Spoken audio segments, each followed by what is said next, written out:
일주일에 한 번, 목요일 오후는 제가 아들네 집을 방문하는 날입니다. 현관 비밀번호를 누르는 짧은 순간에도 저는 늘 긴장해요. 오늘은 또 며느리 이민지의 심기를 거스르는 일이 없어야 할 텐데, 아이 반찬은 입에 맞아 할 텐데, 그런 사소한 걱정들이 현관문만큼이나 무겁게 저를 짓눌렀습니다. 띠리릭 소리와 함께 문이 열리면 언제나처럼 소독약과 방향제가 뒤섞인 사람 사는 집 같지 않은 서늘한 공기가 저를 맞이하죠. 거실 풍경은 1년 내내 변함이 없어요. 아이 장난감 하나 어질러진 법 없이 벽에는 알파벳 포스터와 세계 지도, 그리고 아들 내외가 하준이와 함께 찍은 어색한 가족 사진이 그림처럼 걸려 있습니다. 5살짜리 아이가 사는 공간이라고는 믿기지 않을 만큼 모든 것이 제자리에 각을 맞춰 정돈된 모습은 언제 봐도 숨이 막혀요. 소파에 얌전히 앉아 영어 학습용 영상을 보고 있던 하준이가 저를 발견하고는 잠시 눈을 빛냈습니다. 할머니, 아이가 제게 달려오려다 주방 쪽에서 들려오는 며느리의 마른 기침 소리에 우뚝 멈춰 섰습니다. 아이는 금세 표정을 감추고는 마치 로봇처럼 제게 다가와 배꼽에 손을 모으고 꾸벅 영어로 인사를 했어요. 며느리가 가르쳤을 그 인사는 정겹기보다 서글프게 들렸습니다. 그래, 우리 하준이. 그새 또 컸네. 제가 아이 머리를 쓰다듬으려 손을 뻗자 며느리가 물티슈를 한 장 뽑아들고 다가와 아이의 손부터 닦아주었습니다. 마치 제가 외부에서 묻혀온 세균이라도 되는 듯한 행동이었죠.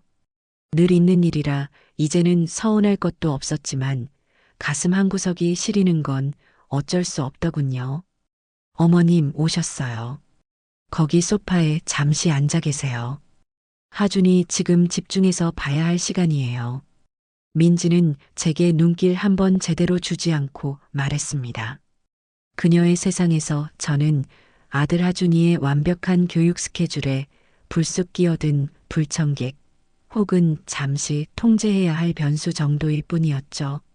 민지는 5살 아들을 영재로 키우는데 거의 모든 것을 걸고 있었어요. 아이의 하루는 눈 뜨는 순간부터 잠드는 순간까지 분 단위로 계획되어 있었습니다. 아침에는 원어민과 함께하는 영어 유치원에 가고 오후에는 방문 교사와 함께 학습지를 풀거나 코딩 수업을 받았죠. 저녁 식사 후에는 잠들기 전까지 클래식 음악을 듣거나 교육용 다큐멘터리를 봐야 했습니다. 그 빽빽한 시간표 어디에도 아이가 숨 쉴 틈은 보이지 않았어요. 제가 싸들고 온 밑반찬들을 냉장고에 정리하는 동안에도 며느리는 제 등 뒤에 서서 사사건건 잔소리를 했습니다. 어머님, 이건 너무 짜요. 나트륨은 아이 두뇌 발달에 안 좋은 거 모르세요? 이 나물은 혹시 유기농 아니죠? 하준이는 무농약 유기농 식단만 먹여요. 그녀의 말들은 모두 하준이를 위한다는 명분 아래 날아와 제 가슴에 비수처럼 꽂혔습니다. 제가 평생 정성으로 아들 되시기를 키워냈던 모든 방식이 며느리의 세상에서는 무식하고 시대에 뒤떨어진 구시대의 유물이 되어버렸어요. 참다 못한 제가 한마디 하고야 말았습니다. 아가, 그래도 애는 좀 뛰어놀아야지. 저렇게 책상 앞에만 앉아 있어서 쓰겠니? 저 나이 때는 흙도 좀 만지고 넘어져도 봐야 크는 거야. 제 말에 민지의 표정이 싸늘하게 굳었습니다. 그녀는 들고 있던 유기농 주스팩을 식탁에 탁 소리가 나게 내려놓으며 저를 똑바로 쳐다봤어요.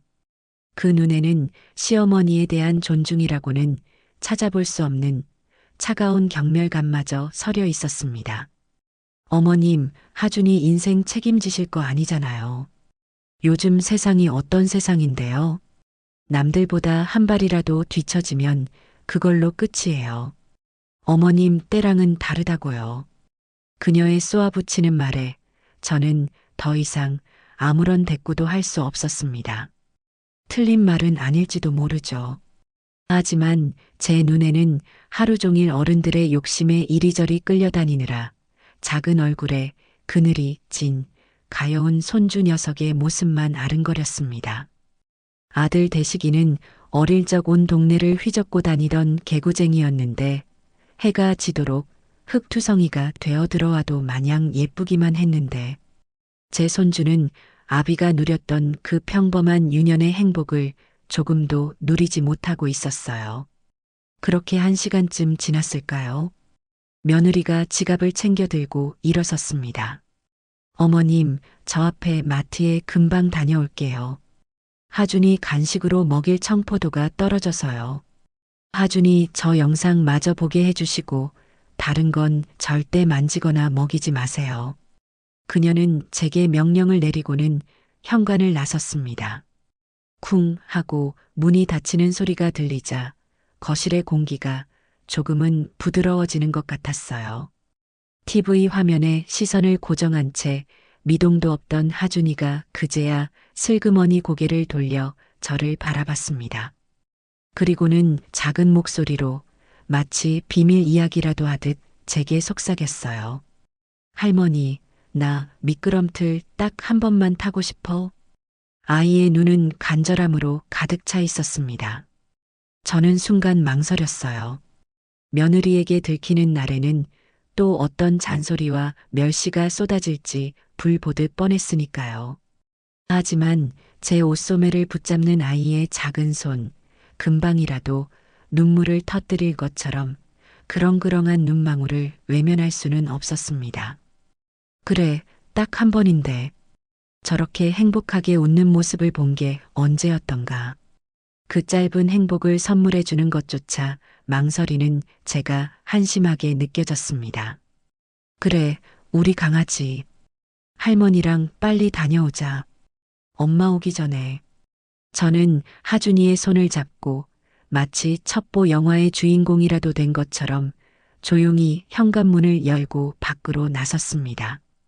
아파트 복도의 차가운 공기와는 다른 햇살이 섞인 바깥바람이 아이와 저를 반갑게 맞아주었어요. 집에서 불과 1분도 안 되는 거리에 있는 놀이터였지만 하준이에게 그곳은 금지된 땅이나 마찬가지였습니다. 세균이 많다는 이유로 다른 아이들과 어울리면 나쁜 것을 배운다는 이유로 며느리는 하준이를 놀이터에 단 한 번도 데려간 적이 없었거든요. 놀이터에 들어서자 하준이는 잠시 어리둥절한 표정으로 주위를 둘러보더니 이내 제 손을 놓고 노란색 미끄럼틀을 향해 달려갔습니다. 아이는 서툰 몸짓으로 계단을 올라가 잠시 망설이다가 미끄러져 내려왔어요. 와! 짧은 비명과 함께 아이의 얼굴에 한바구음이 피어났습니다. 저는 그 모습을 보는 것만으로도 가슴이 벅차올랐어요. 아이는 연신 미끄럼틀을 오르내렸고 시소에 앉아 발을 동동 구르기도 하고 그네에 앉아 하늘을 향해 다리를 쭉 뻗으며 웃었습니다.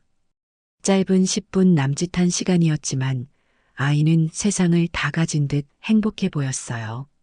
저 또한 그 순간만큼은 며느리의 날 선 감시를 잊고 평범한 할머니가 된 것 같은 기분에 젖어 있었습니다. 바로 그때였습니다.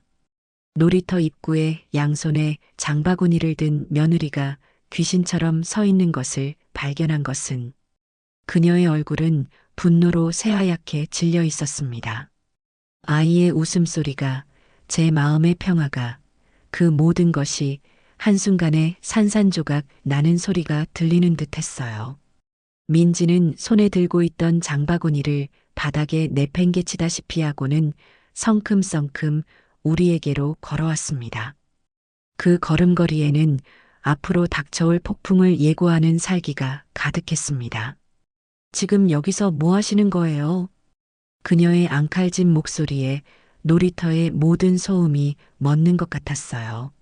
민지는 제게 묻는 것이 아니었습니다. 그것은 명백한 신문이었죠. 그녀는 겁에 질려 제 등 뒤로 숨는 하준이의 팔을 거칠게 잡아챘습니다. 그리고는 제게 불꽃 튀는 눈빛을 보내며 소리쳤어요. 제가 분명히 말씀드렸죠. 하준이 아무데도 데리고 가지 말라고. 어머님, 정말 왜 이러세요? 아가, 그게 아니라 하준이가 너무 가고 싶어 해서 딱 한 번만. 한 번? 그 한 번 때문에 애한테 무슨 일이라도 생기면 어쩌실 뻔했어요. 이 더러운 데서 병균이라도 옮으면 넘어져서 머리라도 다치면 네가 책임질 거예요? 네가 라는 시어머니에게는 차마 입에 담을 수 없는 말이 그녀의 입에서 거침없이 튀어나왔습니다. 저는 너무나 큰 충격에 아무 말도 할 수 없었어요. 그녀는 제 대답을 들을 생각도 없다는 듯 아이의 팔을 거의 끌다시피 하며 집으로 향했습니다. 저는 죄인처럼 그 뒤를 따라갈 수밖에 없었죠. 집에 들어서자마자 닫힌 현관문은 세상과의 단절을 의미했습니다. 민지는 하준이를 방에 밀어넣고 문을 닫아버린 뒤 저와 마주 섰습니다. 그녀의 눈은 이글이글 타오르고 있었어요. 어머님, 정말 실망이에요. 제 교육 방식을 무시하는 것도 정도가 있죠. 어떻게 제 등 뒤에서 이런 짓을 하실 수가 있어요? 나는 그냥 아이가 안쓰러워서 그랬다. 애가 저렇게 좋아하는 걸. 좋아해요? 그 순간의 쾌락 때문에 아이의 미래를 망칠 셈이에요? 어머님의 그 무식하고 감상적인 행동 하나가 제 모든 계획을 엉망으로 만드는 거라고요. 그녀는 더 이상 말을 섞을 가치도 없다는 듯 제가 현관에 벗어둔 가방과 들고 온 반찬통을 집어들었습니다. 그리고는 현관문을 활짝 열어젖히고는 그것들을 복도 바닥으로 내던져 버렸어요.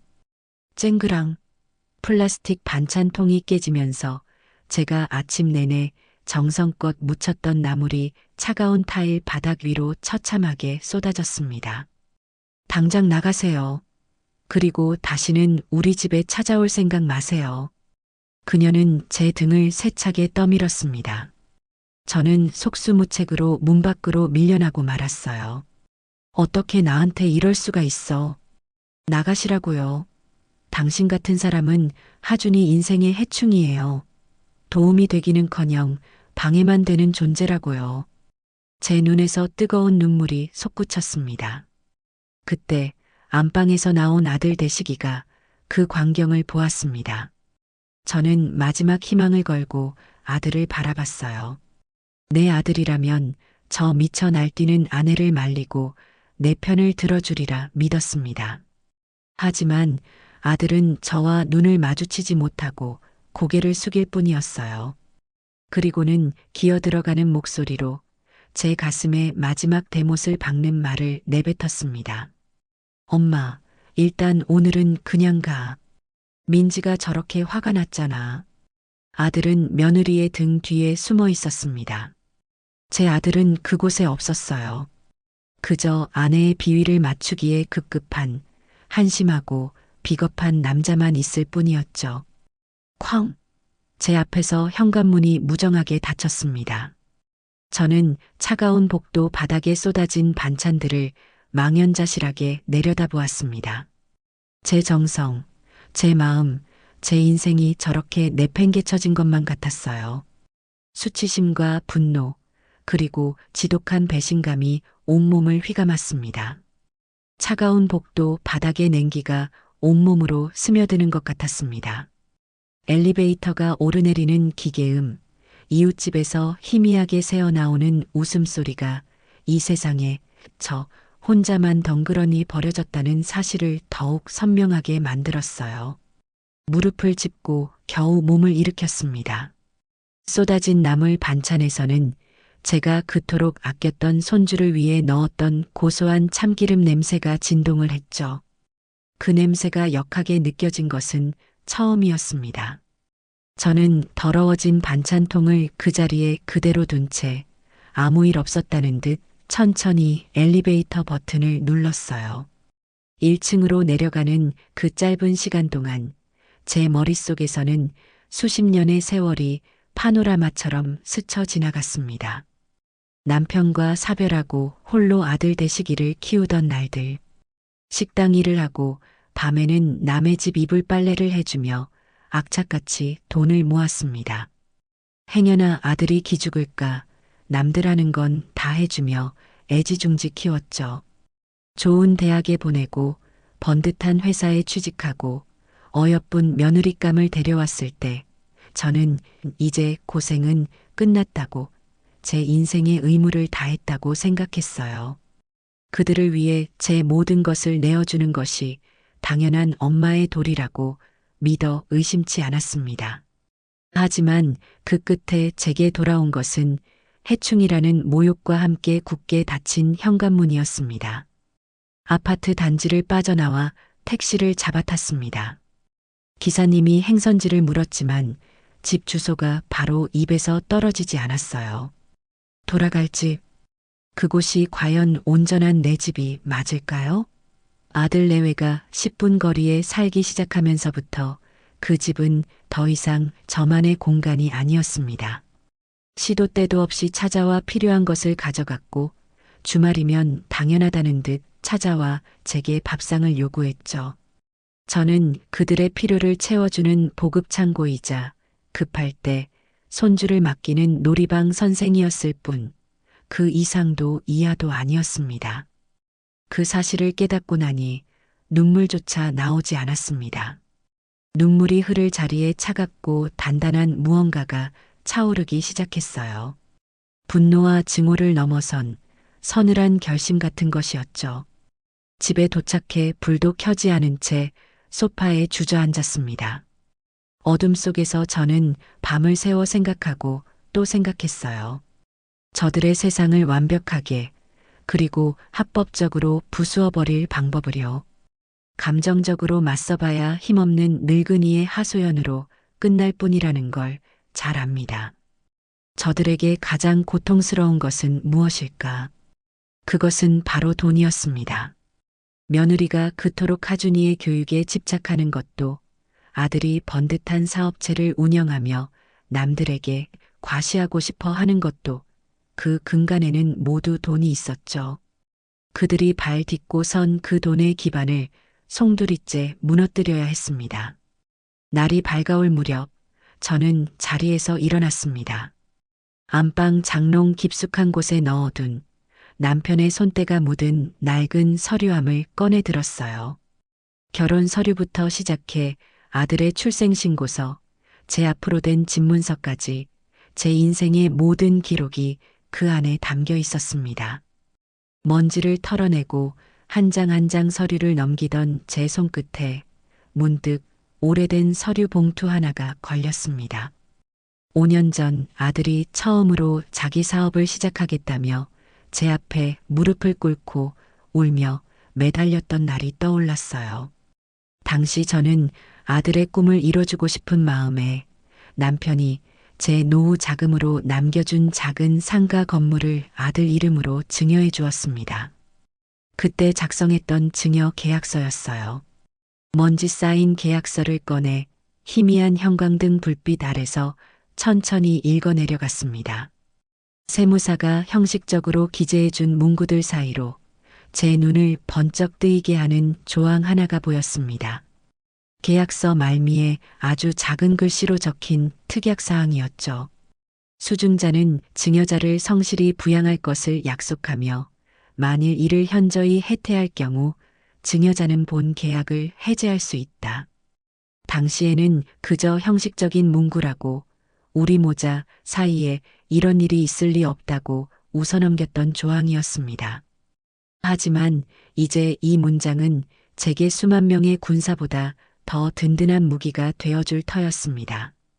며느리가 저를 해충이라 부르며 내쫓고 아들이 그것을 방관한 행위. 그것은 현저한 부양 의무 혜택에 해당하고도 남음이 있었으니까요. 심장이 다시 뛰기 시작했습니다. 제 손에 날카로운 칼자루가 쥐어졌다는 사실을 직감했어요. 저는 떨리는 손으로 수첩을 꺼내 들었습니다. 인터넷을 뒤져 상속 및 증여 전문이라는 문구가 붙은 법률사무소 여러 곳에 번호를 적어 내려갔죠. 그리고 가장 신뢰가 가는 목소리를 가진 변호사와 상담 예약을 잡았습니다. 수화기 너머로 들려오는 젊고 차분한 변호사의 목소리를 들으며 저는 이미 이 싸움에서 이겼다는 확신을 가졌습니다. 다음 날 오후 저는 예약해둔 법률사무소를 찾아갔습니다. 높은 빌딩 꼭대기에 위치한 사무실은 제가 평생 살아온 세상과는 완전히 다른 곳처럼 느껴졌어요. 말끔한 정장을 차려입은 젊은 변호사가 저를 회의실로 안내했습니다. 박건우 변호사라고 자신을 소개한 그는 제가 내민 낡은 증여 계약서와 제 얼굴을 번갈아 보며 물었습니다. 어머님, 어떤 일로 찾아오셨는지 자세히 말씀해 주시겠어요? 저는 지난밤 벌어졌던 일을 최대한 감정을 배제하고 사실 그대로 덤덤하게 설명했습니다. 손주를 놀이터에 데려갔던 일, 며느리가 제게 퍼부었던 폭언과 함께 저를 집 밖으로 내쫓았던 상황, 가리고 아들의 방관까지. 이야기를 듣는 내내 박 변호사의 표정은 점점 더 굳어갔어요. 제 이야기가 끝나자 그는 잠시 안경을 고쳤으며 입을 열었습니다. 이런 말씀을 드리기 정말 송구스럽습니다만 아드님과 며느님의 행동은 민법상 부양 의무의 중대한 위반 및 범죄 행위에 해당될 소지가 매우 높습니다. 특히 어머님을 신체적으로 밀치고 집 밖으로 내쫓은 행위는 폭행 및 주거침입에 해당할 수도 있고요. 이 증여 계약서에 명시된 특약사항은 아주 결정적인 증거가 될 겁니다. 그럼 제가 증여했던 그 상가 건물을 다시 되찾아올 수 있다는 말씀이신가요? 네, 어머님. 부담부 증여의 해제 및 원상 회복을 청구하는 소송을 진행할 수 있습니다. 승소 확률이 아주 높다고 판단됩니다. 물론 소송으로 가면 시간과 감정 소모가 크겠지만 그 전에 내용 증명을 통해 상대방에게 계약 해제를 통보하고 자발적인 명예 이전을 요구해 볼 수 있습니다. 아마 상대방 측에서도 변호사 자문을 구한다면 소송으로 가봐야 승산이 없다는 것을 금방 알게 될 겁니다. 박 변호사의 확신의 참말을 듣는 순간 제 마음을 짓누르던 마지막 불안감마저 사라졌습니다. 저는 그 자리에서 박 변호사에게 모든 법적 절차를 위임했어요. 그는 제게 필요한 몇 가지 서류를 안내해 주었고 곧바로 내용 증명 작성에 들어가겠다고 했습니다.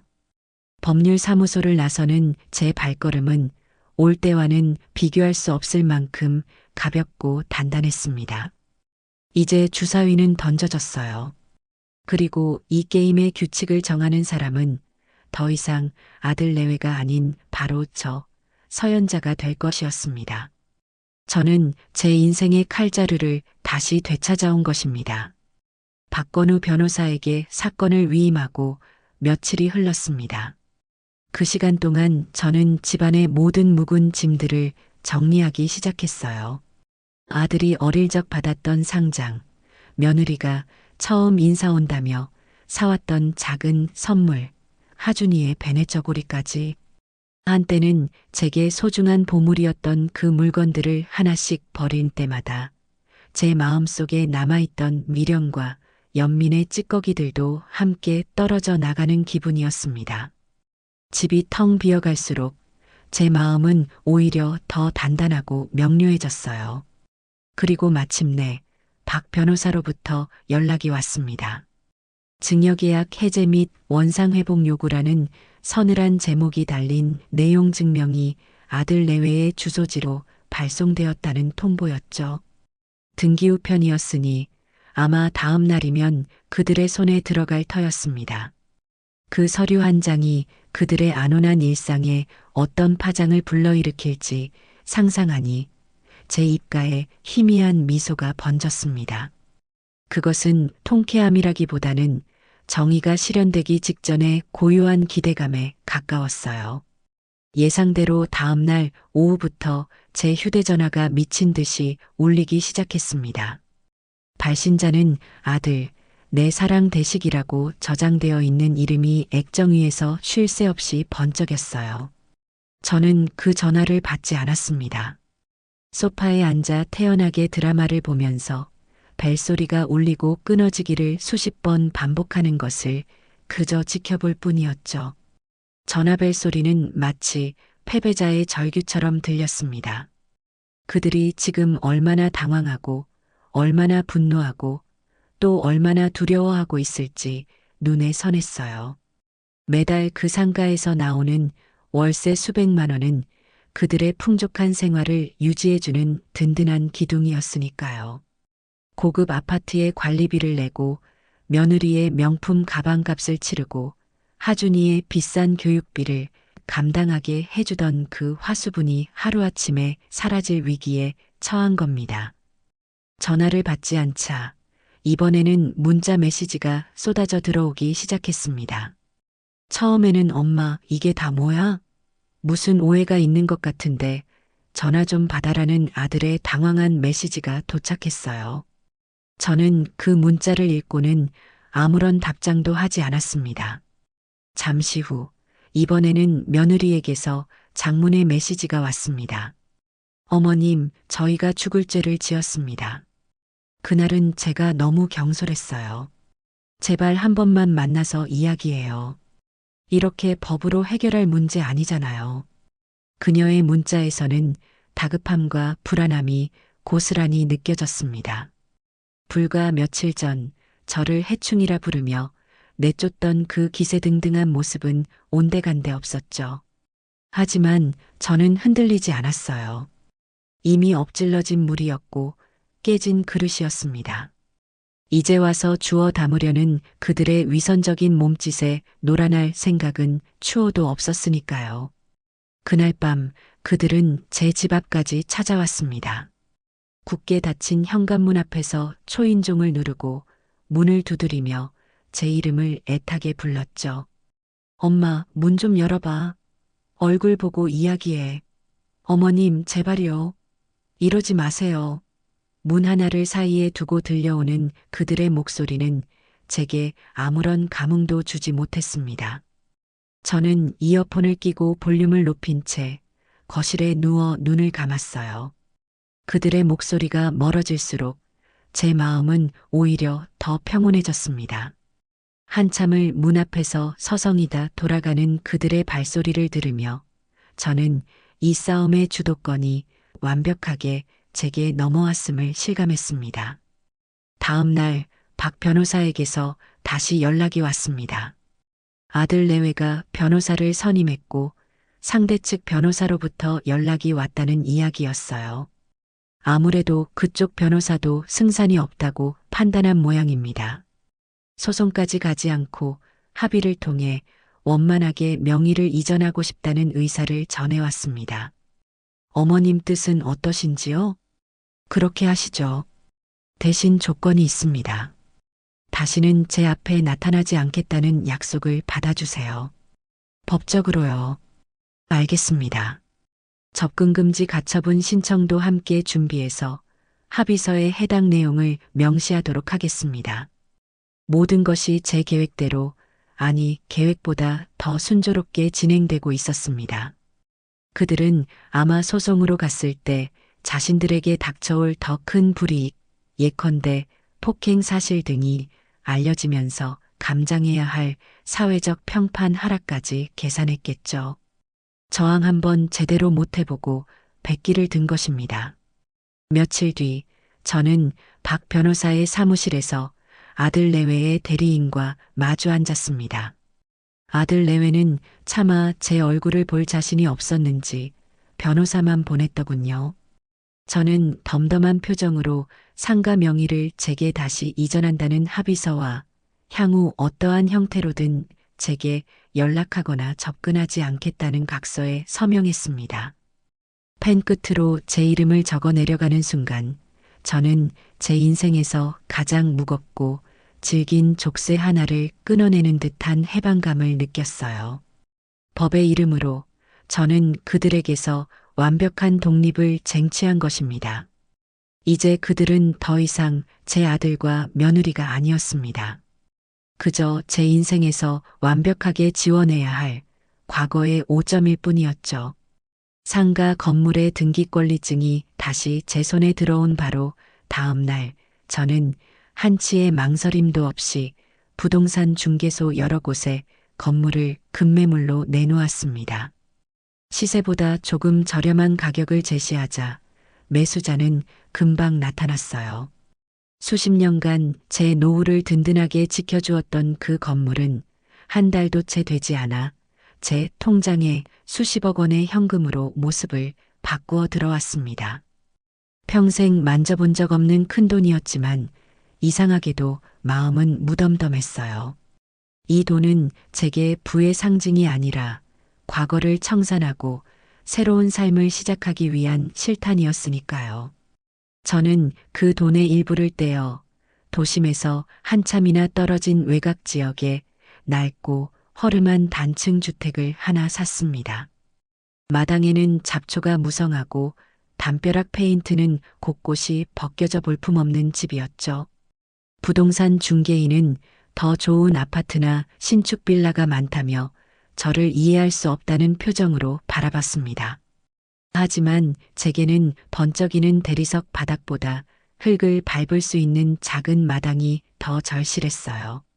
누구의 눈치도 볼 필요 없이 오롯이 저만의 시간을 보낼 수 있는 조용한 공간이 필요했습니다. 남은 돈은 여러 은행에 나누어 안전하게 예치해두고 그 사실은 그 누구에게도 알리지 않았습니다. 제 아들 대시기조차 상상할 수 없는 액수의 돈이었죠. 제가 새로운 보금자리에서 조용한 날들을 보내는 동안 아들 내외의 삶은 예상했던 것보다 훨씬 더 빠르고 처참하게 무너져 내리고 있었습니다. 그 소식은 제가 굳이 찾아보지 않아도 과거 인연을 맺었던 동네 사람들을 통해 제 귀에까지 흘러들어왔어요. 가장 먼저 타격을 입은 것은 그들의 주거 환경이었습니다. 매달 꼬박꼬박 들어오던 상가 월세가 끊기자 그들은 강남의 고급 주상복합 아파트 관리비와 대출 이자를 감당할 수 없게 되었죠. 결국 그곳에서 쫓겨나다시피 이사했다는 소식이 들려왔습니다. 새로 옮겨간 곳은 서울에서도 가장 집값이 저렴하다는 변두리의 낡은 빌라 2층이라고 했어요. 하준이의 글로벌 인재 프로젝트를 위해 고집했던 강남 학군과는 아주 멀어진 셈입니다. 주 수입원이 사라지자 아들의 작은 사업체도 급격하게 기울기 시작했습니다. 직원들 월급이 밀리기 시작했고 거래처에서는 신용을 잃었죠. 한때는 유망한 젊은 사업가로 불리며 으스대던 아들은 이제 하루가 멀다 하고 빚 독촉에 시달리는 신세가 되었다고 합니다. 며느리 민지의 상황은 더욱 비참했어요. 그녀는 자신의 분신처럼 아끼던 명품 가방과 옷들을 중고 거래 사이트에 헐값으로 내놓으며 생활비를 마련하고 있다는 소문이 돌았습니다.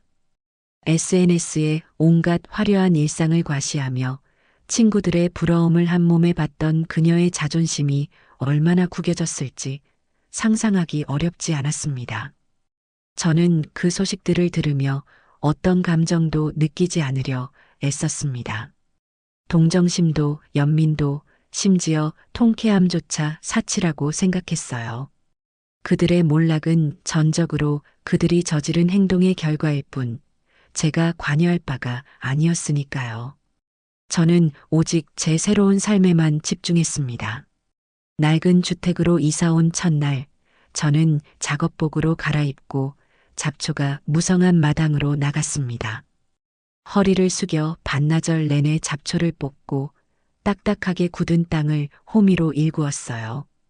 땀이 비 오듯 쏟아지고 숨이 턱까지 차올랐지만 이상하게도 마음은 편안했습니다. 다음 날에는 시장에 나가 작은 모종들을 사왔습니다. 상추, 고추, 깻잎, 토마토.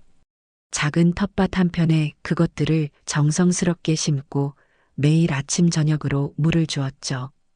흙을 만지고 작은 생명들이 자라나는 것을 보는 일은 제게 놀라운 평온을 가져다 주었습니다. 아침 일찍 일어나 텃밭을 돌보고 직접 키운 채소로 소박한 식사를 차려 먹고 오후에는 동네 도서관에서 책을 빌려와 읽으며 조용한 시간을 보냈어요. 밤이면 풀벌레 소리를 자장가 삼아 깊은 잠에 빠져들었습니다. 화려하지는 않았지만 제 인생에서 가장 완벽하게 평화로운 날들이었습니다. 누구의 눈치도 간섭도 없는 오롯한 저만의 시간이었죠. 아들과 며느리 그리고 사랑했던 손주 하준이의 기억마저도 흙냄새와 함께 조금씩 옅어져 가는 것 같았습니다. 그들의 세상이 무너져 내리는 소음은 제 고요한 세상에 더 이상 닿지 않았습니다. 초여름의 햇살은 제법 따가웠지만 낡은 처마 밑 평상에 앉아 있으니 살랑살랑 불어오는 바람이 이마에 땀을 식혀주어 견딜만 했습니다. 저는 막 점심상을 물리고 따끈한 숭늉 한 사발을 마시며 잠시 숨을 고르고 있었어요. 마당에서는 제가 심은 상추와 깻잎이 하루가 다르게 푸르게 자라나고 있었고 담벼락을 타고 올라간 호박 넝쿨은 제법 앙증맞은 노란 꽃을 피워냈습니다.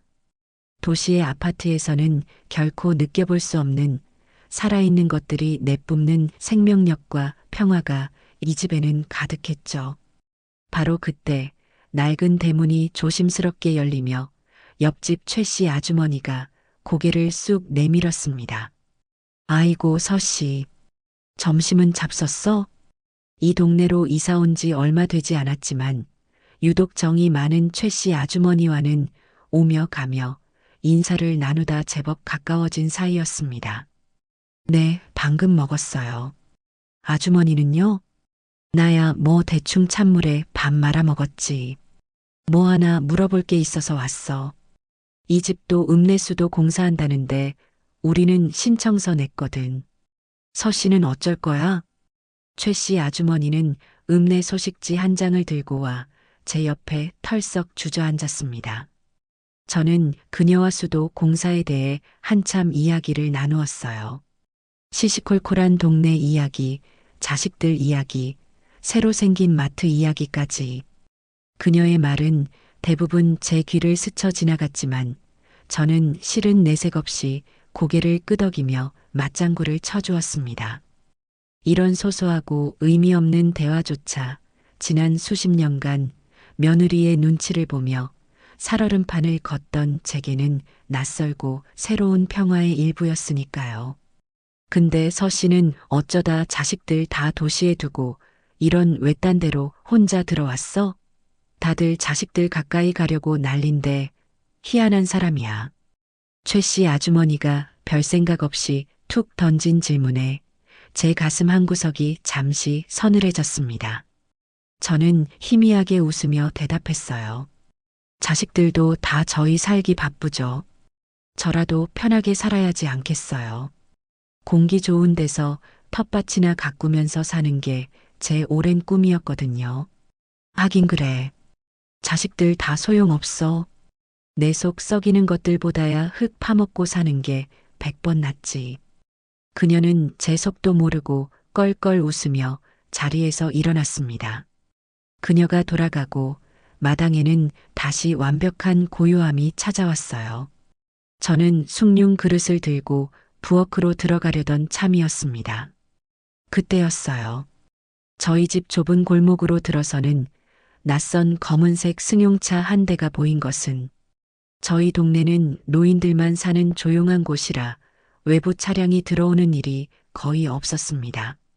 차는 제 집 대문 바로 앞에 멈춰 섰고 제 심장도 함께 쿵 하고 내려앉는 기분이었습니다. 설마 하는 불길한 예감이 온몸을 휘감았죠. 운전석과 조수석 문이 거의 동시에 열렸습니다. 차에서 내린 두 사람의 모습을 확인하는 순간 제 예감은 틀리지 않았다는 것을 알 수 있었어요. 아들 대식이와 며느리 민지였습니다. 몇 달 사이에 두 사람은 몰라볼 정도로 변해 있었습니다. 아들의 얼굴은 피곤과 절망에 절어 있었고 한때는 명품으로 휘감았던 며느리의 옷차림은 시장에서 산 것처럼 평범하고 낡아 보였죠.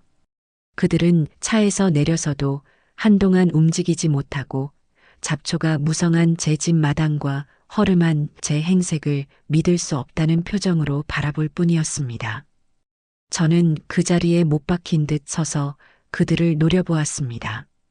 제 평화로운 성역에 불쑥 나타난 침입자들을 향한 경계심과 분노가 다시금 머릿속을 채웠어요. 마침내 아들이 먼저 결심한 듯 무거운 발걸음을 옮겨 대문 안으로 들어섰습니다. 엄마. 아들의 목소리는 바싹 말라 갈라져 나왔습니다. 저는 대답하지 않았어요. 그저 차가운 시선으로 그를 쏘아볼 뿐이었죠. 며느리 민지가 아들의 뒤를 따라 마당으로 들어섰습니다. 그녀는 제 눈을 마주치지 못하고 고개를 푹 숙인 채 죄인처럼 서 있었습니다. 어머니, 텃밭 참 잘 가꾸셨네요. 아들이 어색한 침묵을 깨고 꺼낸 말은 가짱키 짝이 없었습니다. 지금 상황에 텃밭 타령이라니. 저는 코웃음을 치며 쏘아붙였어요. 그걸 보러 온 건 아닐 텐데. 여긴 어떻게 알았어? 그게 수소문을 좀 했어요, 엄마. 제발 저희 이야기 좀 들어주세요. 네. 너희랑 나랑 할 이야기가 뭐가 남았지? 법으로 다 깨끗하게 정리된 사이 아니었나? 내 눈앞에서 사라지겠다고 각서까지 쓰고 간 건 너희들이야. 제 얼음장 같은 말에 아들은 입을 꾹 다물었습니다. 그때 푹 숙이고 있던 며느리가 고개를 들었어요. 그녀의 눈은 퉁퉁 부어 있었고 그 안에는 제가 한 번도 본 적 없는 절박함이 가득했습니다. 어머님, 제가 정말 잘못했어요. 제가 어머님께 무슨 짓을 했는지 밤마다 후회하고 또 후회했어요. 어머님을 그렇게 내쫓는 게 아니었는데 제가 미쳤었나 봐요. 민지는 갑자기 복물 터진 듯 사죄의 말을 쏟아내기 시작했습니다. 그녀의 목소리는 진심처럼 들릴 만큼 애절했고 눈에서는 굵은 눈물방울이 뚝뚝 떨어져 내렸죠. 제가 그때는 너무 스트레스가 심했어요. 하준이 남들보다 뒤처지게 만들고 싶지 않다는 압박감에 사방이 다 적인 것 같고 어머님의 모든 말씀이 제 교육 방식을 비난하는 것처럼 들렸어요. 제가 정말 어리석고 못났어요, 어머님. 그래서 저는 그녀의 긴 참회를 짧은 한마디로 잘라버렸습니다. 그래서 나를 해충이라고 부르고 내쫓고 내 아들놈은 그걸 보고도 못 본 척했다? 스트레스가 심하면 시어미한테 그래도 되는 거였어? 아니요, 아니요. 그건 아니에요. 100번, 1000번 제가 잘못한 일이에요. 그러니 제발 저희에게 속죄할 기회를 한 번만 주세요. 네. 속죄? 저는 기가 차서 헛웃음이 나왔습니다. 속죄라는 말이 그렇게 쉽게 나오는구나. 너희가 말하는 속죄가 뭔데? 다시 내 돈으로 예전처럼 호의호식하면서 주말마다 찾아와서 나를 종 부리듯 부려먹는 거? 그게 너희가 말하는 속죄니? 제 전곡을 찌르는 말에 며느리의 얼굴이 하얗게 질렸습니다. 말이 통하지 않는다고 생각했는지 그녀는 갑자기 그 자리에 털썩 하고 무릎을 꿇었습니다. 흙먼지가 묻는 것도 아랑곳하지 않고 그녀는 흙바닥에 이마가 닿을 듯 머리를 조아렸어요. 아들도 망설이다가 아내의 옆에 따라 무릎을 꿇었습니다. 어머님, 저희가 정말 죽을 죄를 지었습니다. 제발 용서해 주세요. 며느리는 거의 울부짖듯 외쳤습니다. 그 모습은 분명 처절했지만 제 마음은 조금도 움직이지 않았어요. 오히려 저들의 저희가 너무나 투명하게 보여서 헛웃음만 나올 뿐이었습니다. 저희 이제 정말 가진 게 아무것도 없어요. 살던 집에서도 쫓겨나고 대식이 아빠 사업도 망하기 직전이에요. 어머님이 아니면 저희는 길거리에 나앉게 생겼다고요. 결국 본심이 나오고야 말았습니다. 용서를 구하는 것도 속죄를 하겠다는 것도 결국은 돈 때문이었습니다. 저는 그들을 내려다보며 차갑게 말했어요. 너희가 길거리에 나앉든 굶어 죽든 그게 나랑 무슨 상관이지? 어머님, 어떻게 그런 말씀을... 왜 내가 틀린 말했어? 너희가 내쫓을 땐 언제고 이제 와서 살려달라고 매달리는 꼴이 우습지도 않구나. 하준이가 할머니를 매일 찾아요. 할머니는 어디 갔냐고, 왜 우리 집에 안 오냐고 밤마다 울어요. 불쌍한 우리 하준이 생각해서라도 제발 저희를 용서해 주세요. 며느리는 마지막 카드인 양하준이의 이름을 꺼내 들었습니다. 하지만 그 이름은 더 이상 제게 통하지 않았어요. 저는 오히려 더 싸늘한 목소리로 대꾸했습니다. 그 입으로 하준이 이름 들먹이지 마. 네가 애 인생의 해충이라며. 그런 해충한테 애를 다시 맡길 수는 없지.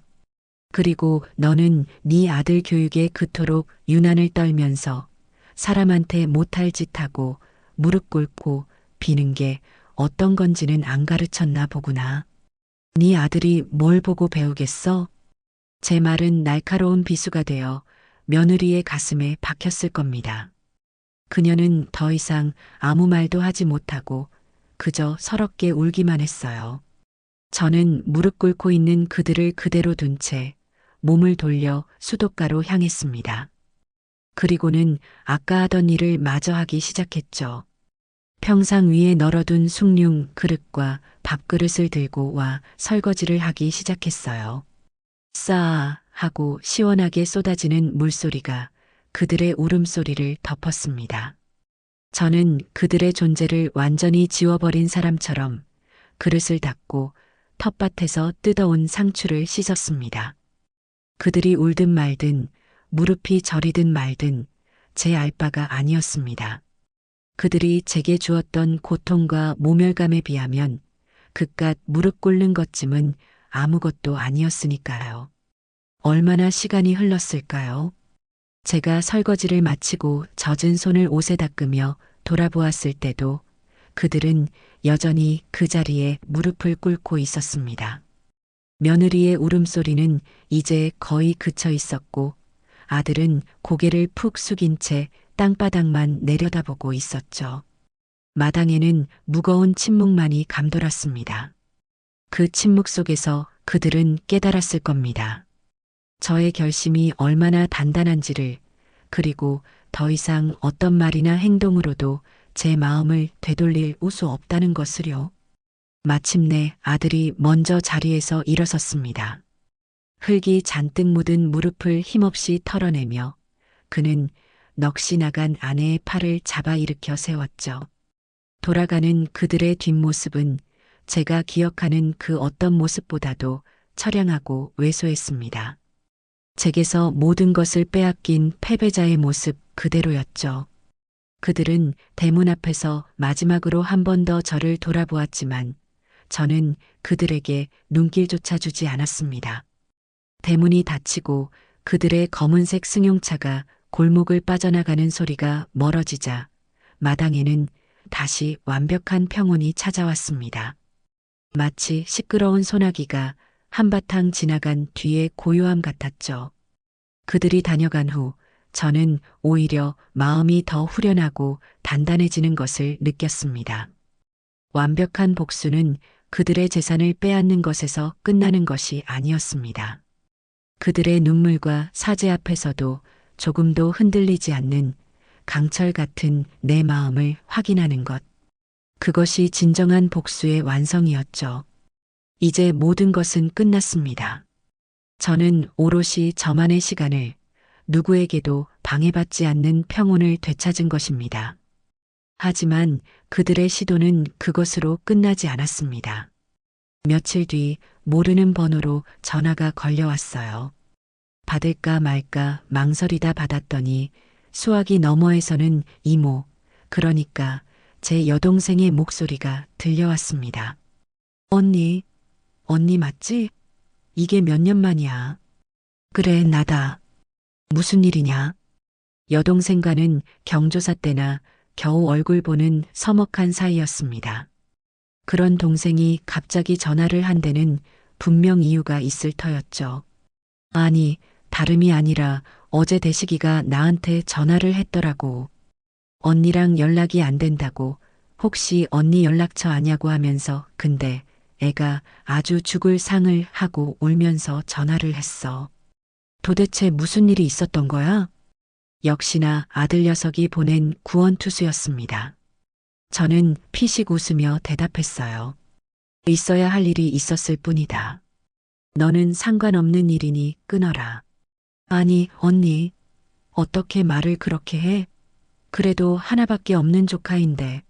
대식이가 그러는데 언니가 재산을 다 뺏어서 길거리에 나앉게 생겼다더라. 어떻게 엄마가 돼서 자식한테 그렇게 매정하게 굴 수가 있어? 매정? 내가 매정한 게 아니라 네 조카가 어미를 내다버린 거다. 사정 모르면 끼어들지 마. 그래도 이건 아니지. 자식이 잘못했으면 타이르고 품어줘야 어른이지. 어떻게 똑같이 복수를 해? 언니 정말 무서운 사람이네. 대식이랑 민지 씨가 언니 집 앞에서 무릎 꿇고 싹싹 빌었다며. 그만하면 됐잖아. 이제 용서하고 좀 걷어줘. 동생의 목소리는 점점 높아졌고 저를 비난하는 어조는 날카로워졌습니다. 저는 더 이상 그 말을 듣고 있을 수가 없었어요. 너는 네 자식한테 똑같은 셔츠 2번 안 입히고 철마다 보약 해먹이면서 귀하게 키웠지? 그야 당연하지. 그게 왜? 나는 대식이 그렇게 못 키웠다. 남의 집 허드렛일 해가면서 내 옷 한 벌 못 사입고 내 밥 한 끼 제대로 못 챙겨 먹으면서 오로지 아들 하나만 보고 살았어. 그렇게 키운 아들이 지 마누라랑 작당해서 나를 해충이라 부르며 내쫓았다. 네가 내 상황이었어도 자식이니까 하고 품어줄 수 있겠어? 네가 직접 겪어보지 않았으면 함부로 말하지 마라. 그리고 다시는 이 일로 나한테 전화하지 마. 내 인생에서 내 아들은 이미 죽었으니까. 저는 제 할 말만 하고 전화를 끊어버렸습니다. 가슴이 답답하고 화가 치밀어 올랐지만 한편으로는 시원하기도 했어요. 이제 제 주변의 모든 사람들에게 제 결심을 알린 셈이니까요. 더 이상 저를 흔들려는 시도는 없을 겁니다. 그날 이후 저는 제 삶에 더 깊이 파고들었습니다. 읍내 노인정에 나가 새로운 친구들을 사귀었어요. 처음에는 저를 낯설어 하던 할머니들도 제가 텃밭에서 키운 채소를 나눠주고 굳은 일을 마다하지 않자 금세 마음을 열어주었습니다. 우리는 함께 화투를 치며 웃고 서로의 아픈 구석을 보듬어주며 시간을 보냈죠. 주말에는 노인정 할머니들과 함께 읍내 목욕탕에 가서 서로 등을 밀어주기도 하고 시장에 나가 칼국수를 사 먹기도 했습니다. 그렇게 사람들과 어울리다 보니 마음 한구석에 남아있던 외로움의 그림자마저 서서히 옅어져 갔습니다. 시간은 정말 빠르게 흘렀습니다. 가을이 깊어지자 텃밭의 작물들을 모두 거두어들이고 내년을 위해 밭을 정리했어요. 마당 한편에는 겨우내 먹을 김장김치를 담가 땅에 묻었습니다. 제 손으로 직접 키운 배추와 무로 담근 김치는 그 어떤 진수성찬보다도 제게 큰 만족감을 주었죠. 그렇게 몇 달의 시간이 속절없이 흘렀습니다. 아들 내외에게서는 더 이상 아무런 연락도 오지 않았어요. 저 또한 그들의 소식이 궁금하지 않았습니다. 제 세상에서 그들은 완벽하게 지워졌으니까요. 가을볕이 유난히 따스하게 느껴지던 어느 평화로운 오후였습니다. 추수를 마친 텃밭은 잠시 휴식에 들어갔고 저 역시 모처럼 아무런 할 일 없이 평상에 앉아 뜨개질을 하고 있었어요. 곧 다가올 겨울, 노인정 친구들에게 선물할 목도리를 뜨는 중이었습니다. 라디오에서는 제가 좋아하는 옛 노래가 흘러나왔고 바람에 실려온 옅은 흙냄새와 국화향기가 코끝을 부드럽게 간지렸습니다. 모든 것이 완벽하게 평화롭고 나른한 순간이었죠. 제 인생에 다시는 없을 것 같은 그런 완벽한 오후였습니다. 바로 그때 그 평화를 깨뜨리며 제 낡은 휴대전화가 요란한 벨소리를 울렸습니다. 화면에 뜬 것은 모르는 번호였어요. 저는 인상을 찌푸렸습니다. 또 무슨 광고 전화이거나 아니면 제 동생처럼 저를 설득하려는 누군가의 전화일지도 모른다고 생각했죠. 받지 않고 그냥 끊어버리려는데 이상하게도 손가락이 움직이지 않았습니다. 심장이 불길하게 쿵쾅거렸고 온몸의 신경이 저 전화기를 향해 곤두서는 기분이었습니다. 망설임 끝에 저는 뜨개질거리를 내려놓고 통화 버튼을 눌렀습니다. 여보세요. 수화기 너머에서는 한동안 아무 소리도 들리지 않았습니다. 거친 숨소리와 함께 누군가 필사적으로 울음을 참으려는 듯한 끄끄거리는 소리만 간간히 들려올 뿐이었죠. 여보세요? 누구신데 전화를? 제가 다시 한번 묻자 그제야 귀에 익은 그러나 완전히 무너져 내린 목소리가 들려왔습니다. 제 기억 속 그 어떤 목소리보다도 처절하고 절망적인 아들 되시기의 목소리였습니다. 엄마 맞아요? 흑. 무슨 일이냐? 뜸 들이지 말고 똑바로 말해. 제 목소리는 저도 모르게 얼음장처럼 차갑게 나갔습니다. 하지만 아들은 제 다그침에 아랑곳하지 않고 거의 실성한 사람처럼 울부짖으며 한마디 한마디를 토해냈습니다. 그 말들은 제 심장을 향해 날아오는 거대한 파편과도 같았어요. 하준이가요 유치원 차에서 내리다가 골목에서 나오던 오토바이에 아들은 제대로 말을 잇지 못했습니다. 하지만 하준이와 사고라는 단어만으로도 제 머릿속은 이미 새하얗게 변해버렸어요. 그래서 하준이는 애는 어쨌는데 제가 거의 비명을 지르듯 소리치자 아들은 잠시 말을 멈췄다가 이 세상의 모든 절망을 담은 목소리로 마지막 문장을 내뱉었습니다.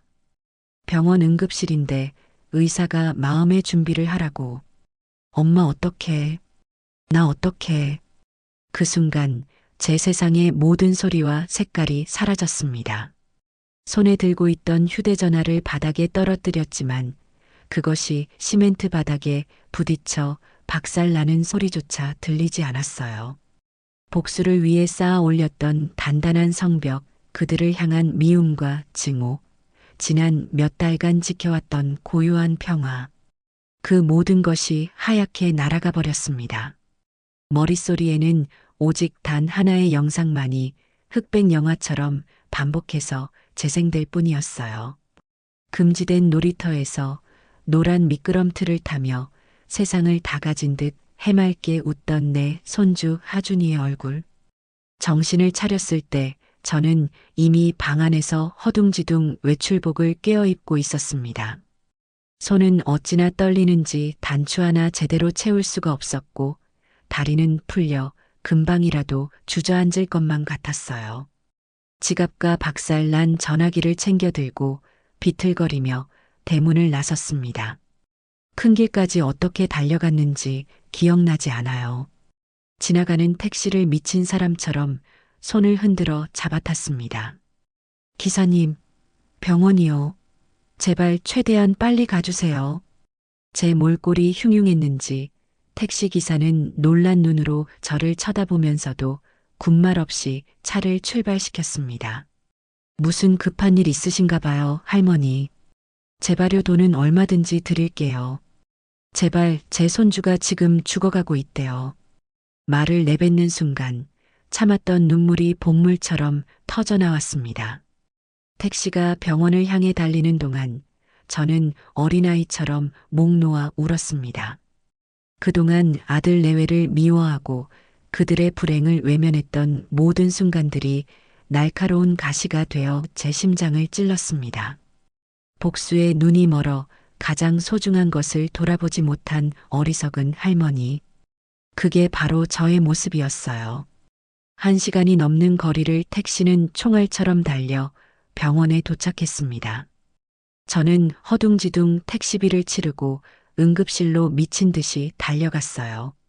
소독약 냄새와 사람들의 신음소리로 가득한 응급실 앞 복도.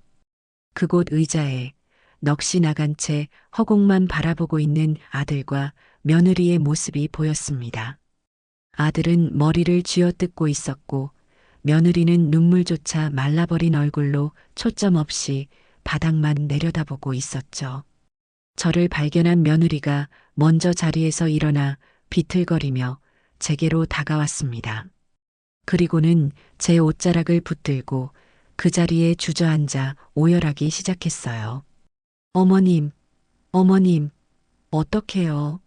제가 잠시 가게 앞에 나온 손님이랑 이야기하는 사이에 하준이가 차가 오는 걸 못 보고 어떡해요, 우리 하준이. 한때는 저를 해충이라 부르며 내쫓았던 며느리였습니다. 하지만 그 순간 그녀는 더 이상 제 복수의 대상이 아니었어요. 그저 죽어가는 자식을 눈앞에 둔 세상에서 가장 가여운 어미일 뿐이었습니다. 의사는 어딨어? 하준이는 내 손주 얼굴 좀 보자. 제가 울부짖으며 묻자 아들이 다가와 제 팔을 붙들었습니다. 수술 들어갔어요. 그런데 뇌 손상이 너무 심해서 수술이 끝나도 깨어날 확률이 거의 없다고. 엄마 나 무서워서 죽을 것 같아. 우리는 서로를 부둥켜 안고 울었습니다. 원망도 증오도 복수도 모두 부질없었습니다. 그저 똑같은 절망 앞에 선 가족이라는 잔인한 사실만이 우리를 휘감을 뿐이었습니다. 응급실의 소란스러움이 거짓말처럼 멀어지고 우리는 수술실 앞 복도에 차가운 플라스틱 의자에 나란히 앉아 있었습니다. 몇 시간이 흘렀는지 지금이 밤인지 낮인지조차 분간할 수 없었어요. 하얀 벽과 천장의 형광등 불빛만이 우리의 그림자를 시체처럼 바닥에 길게 늘어뜨리고 있었죠.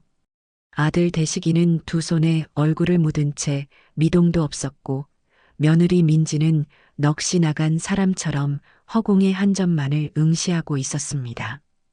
우리 사이에는 그 어떤 대화도 위로도 존재하지 않았습니다.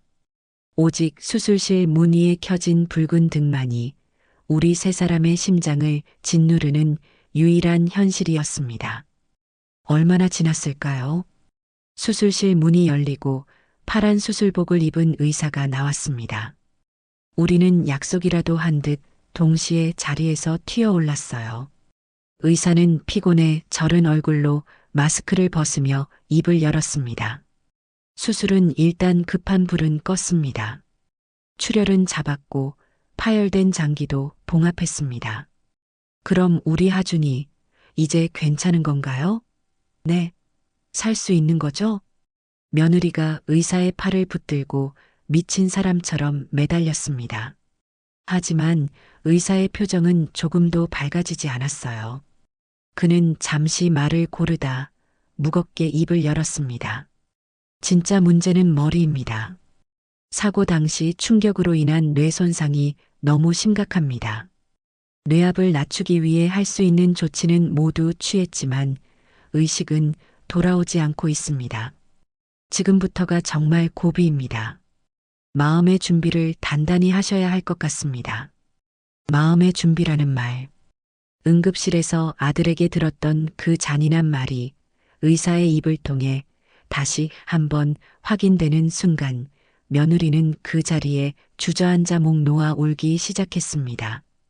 아들은 아내를 부축할 생각도 못하고 망연자실한 표정으로 의사에게 되물었어요. 확률이라도 없습니까? 우리 아들이 깨어날 확률이 정말 단 1%도 없는 겁니까? 현대의학으로 설명할 수 없는 기적이 아주 없다고는 말씀드리지 못하겠습니다. 하지만 보호자분들께 헛된 희망을 드리고 싶지는 않습니다. 지금으로서는 환자가 스스로의 의지로 버텨주기만을 바랄 뿐입니다. 의사는 형식적인 위로 몇 마디를 남기고는 이내 자리를 떴습니다. 복도에는 다시 우리 세 사람과 이제는 희망이 아닌 절망의 상징이 되어버린 병원의 소독약 냄새만이 남았습니다. 하준이는 곧바로 중환자실로 옮겨졌습니다. 온몸에 셀 수 없이 많은 튜브와 선을 매단 채 아이는 그저 숨만 붙어 있는 작은 인형처럼 보였어요. 중환자실은 하루단 2번, 오전 11시와 오후 7시, 딱 30분씩만 면회가 허락되었습니다. 그것도 안으로 들어가는 것이 아니라 두꺼운 유리벽 너머에서 아이를 지켜보는 것이 전부였죠. 우리의 지옥 같은 시간은 그렇게 시작되었습니다. 중환자실 앞 대기실의 딱딱한 의자가 우리의 새로운 집이 되었어요. 우리는 그곳에서 웅크리고 잠이 들었고 병원 구내식당에서 모래알을 씹는 듯한 맛없는 밥을 먹었습니다. 그리고 하루 2번 정해진 시간이 되면 약속처럼 일어나 유리벽 앞으로 향했죠. 천면의 시간. 간호사의 안내를 받아 들어선 중환자실 복도는 유난히 길고 어둡게 느껴졌습니다. 마침내 하준이가 누워있는 병실 앞 유리벽에 섰을 때 저는 차마 제 눈앞의 광경을 믿을 수가 없었어요. 며칠 전까지만 해도 제게 미끄럼틀을 태워달라며 웃던 아이는 온데간데 없고 머리에 붕대를 칭칭 감고 인공호흡기에 의지에 겨우 숨을 쉬고 있는 작은 생명체만이 누워 있었습니다. 삑, 삑, 삑. 아이의 심장 박동을 알리는 기계음만이 하준이가 아직 이 세상에 있다는 유일한 증거였습니다. 하준아 엄마야. 엄마 목소리 들려? 며느리는 유리벽에 이마를 기댄 채 미친 사람처럼 아이의 이름을 불렀습니다. 그녀의 손이 유리벽을 절박하게 더듬었지만 그 차가운 감촉만이 그녀에게 돌아올 뿐이었죠. 아들은 아무 말도 하지 못하고 그저 주먹으로 입을 막은 채 소리 없이 눈물을 흘렸습니다. 저 역시 유리벽에 손을 얹었습니다. 따뜻해야 할 아이의 이마 대신 차갑고 단단한 유리의 감촉만이 제 손바닥에 와닿았습니다. 내 강아지 할미 왔다. 할미가 우리 하준이 보러 왔어. 무서워하지 마. 응? 할미가 여기서 계속 지켜줄게. 제 목소리는 형편없이 갈라지고 떨렸습니다. 우리가 아무리 애타게 불러도 아이는 미동도 하지 않았습니다. 그저 기계의 힘으로 가슴이 오르내릴 뿐 아이는 깊고 깊은 잠에 빠져 있었습니다. 짧은 30분의 면회 시간이 끝나고 우리는 마치 사형장으로 끌려가는 죄수처럼 무거운 발걸음을 돌려야만 했습니다. 대기실로 돌아온 며느리는 거의 탈진 상태로 의자에 쓰러졌고 아들은 벽에 머리를 찧으며 자책하기 시작했습니다. 내가 죄인이야. 내가 하준이 손을 꽉 잡고 있었어야 했는데 내가 미친놈이야. 그만해. 당신 탓 아니야. 내가 가게 손님만 아니었어도. 내가 우리 아들. 두 사람은 서로를 탓하고 또 스스로를 탓하며 울부짖었습니다. 저는 그 모습을 보며 이 모든 비극이 어쩌면 저의 지독한 복수에서 시작된 것은 아닐까 하는 죄책감에 숨조차 쉴 수 없었습니다. 제가 그들을 용서하고 조금만 더 일찍 손을 내밀었더라면 그들이 그렇게 구석으로 내몰리지는 않았을 텐데. 그랬다면 이런 끔찍한 사고도 일어나지 않았을지 모른다는 생각이 머릿속을 떠나지 않았어요. 시간이 흐르면서 대기실의 다른 보호자들과도 조금씩 안면을 트게 되었습니다. 제 옆자리에는 늘 하얀 손수건으로 눈물을 닦던 저와 나이가 비슷해 보이는 할머니 한 분이 계셨어요. 그분은 저보다 먼저 제게 말을 걸어왔습니다. 아기 할머니는 여기 온 지 얼마나 됐어요? 오늘로 사흘째입니다. 그쪽은요? 나는 석 달이 다 되어가요. 우리 손주 녀석, 뺑손이 사고를 당해서 저 안에서 아직도 나오지를 못하고 있네. 그 할머니의 말에 저는 가슴이 철렁 내려앉았습니다. 석 달. 그것은 제게 영원과도 같은 시간이었습니다. 힘들죠? 처음 일주일이 제일 힘들어요. 잠도 안 오고 밥도 안 넘어가고 사람이 피가 마르지. 근데 더 무서운 게 뭔지 알아요? 그 시간에 익숙해지는 거예요. 저 기계 소리가 익숙해지고 우리 손주가 저기 누워 있는 게 익숙해지고 그러다 보면 덜컥 겁이 나. 내가 지금 제정신인가 싶어서. 그녀는 덤덤하게 말했지만 그 목소리에는 감히 상상할 수 없는 깊이의 고통이 배어 있었습니다. 우리는 그 후로도 종종 이야기를 나누었어요. 서로의 손주가 얼마나 예뻤는지, 얼마나 똑똑했는지, 얼마나 사랑스러웠는지에 대해 이야기하며 잠시나마 고통을 잊으려 애썼습니다. 그것은 같은 지옥을 걷는 사람들만이 나눌 수 있는 처절한 동지애였습니다. 하루, 이틀, 일주일. 시간은 더디게 흘러갔지만 하준이의 상태는 조금도 나아지지 않았습니다. 의사는 매일 똑같은 말만 반복했어요.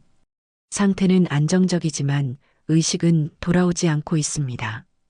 그 안정적이라는 말이 오히려 더 큰 절망으로 다가왔습니다. 차라리 나빠지기라도 하면 소리내어 울기라도 할 텐데 아무런 변화 없는 그 상태는 우리의 희망을 아주 천천히 그리고 잔인하게 갉아먹고 있었어요. 며느리는 점점 더 쇠약해져 갔습니다. 그녀는 이제 울 기력도 없는지 그저 멍하니 유리병 너머의 아들만 바라볼 뿐이었습니다. 아들은 술에 의지하기 시작했어요. 밤이면 병원 밖 편의점에서 몰래 소주를 사와 마시고는 괴로운 잠에 빠져들곤 했습니다. 저는 그런 그들을 위해 억지로 죽을 쑤어 먹이고 더러워진 옷을 챙겨 병원 세탁실에서 빨래를 했습니다. 한때는 증오의 대상이었던 그들을 이제는 제가 돌보고 있었습니다. 그것은 용서나 화해가 아니었습니다. 하준이라는 이름 아래 우리는 서로에게 기댈 수밖에 없는 위태로운 존재들이 되어버렸으니까요. 유리병 너머의 손주는 그렇게 우리를 하나의 운명 공동체로 다시 묶어놓고 있었습니다. 열흘이 넘는 시간이 지났습니다. 병원 복도의 딱딱한 의자는 이제 제 몸의 일부처럼 익숙해졌고 소독약 냄새는 공기처럼 당연하게 느껴졌어요. 우리는 이제 더 이상 서로를 탓하거나 울부짖지 않았습니다. 그럴 힘조차 남아있지 않았거든요. 그저 기계처럼 정해진 시간에 면회를 하고 맛없는 밥을 먹고 꾸벅꾸벅 졸다가 깨기를 반복할 뿐이었습니다. 희망이라는 단어는 우리에게 너무나 멀고 사치스러운 것이 되어버렸죠. 그날도 여느 때와 같은 오후였습니다. 점심을 먹고 대기실 의자에 앉아 깜빡 잠이 들었다 깨어났을 때였어요. 중환자실에서 나온 간호사가 다급한 표정으로 우리를 찾고 있었습니다. 이하준 군 보호자분, 이하준 군 보호자분 계십니까? 그 목소리를 듣는 순간 제 심장이 바닥으로 쿵 하고 떨어졌습니다. 올 것이 왔구나. 직감적으로 알 수 있었어요. 멍하니 앉아있던 며느리와 아들도 사색이 되어 자리에서 일어났습니다.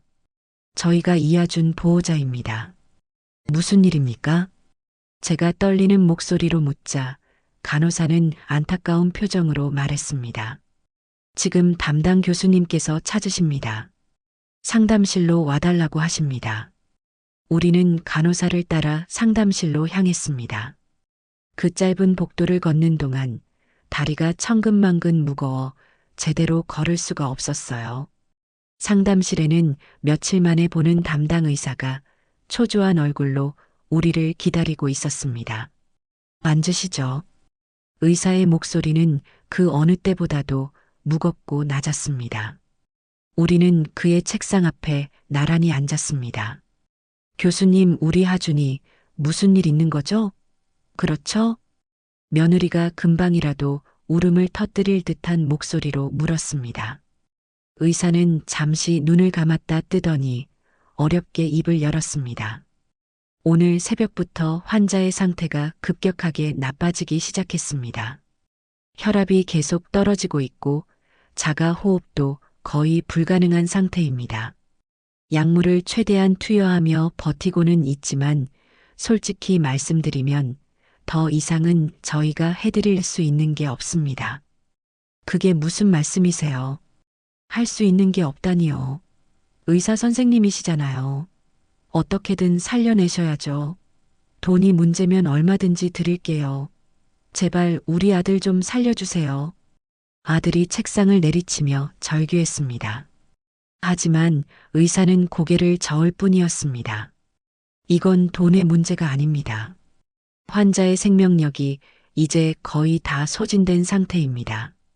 정말 죄송하지만 이제는 마지막 인사를 준비하셔야 할 것 같습니다.